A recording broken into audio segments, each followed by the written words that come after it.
Hey guys, welcome to the channel. In this video, I'm going to show you how to use the echo effect in TikTok. The process is really easy. I'll show you how. Let's get started. First of all, open TikTok on your device. Now tap on this plus option at the bottom of the page.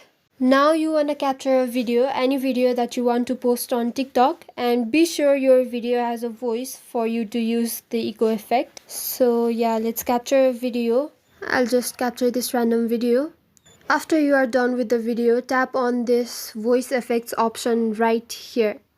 Now you want to search for the echo effect in this menu, in this list. So here it is, the echo effect. Tap on that option. You will hear a preview of the effect. Now the voice effect has been applied to your TikTok. You can edit the video with the help of the menu at the right side of the screen. Text, stickers and everything. And after you are done, press on that next option.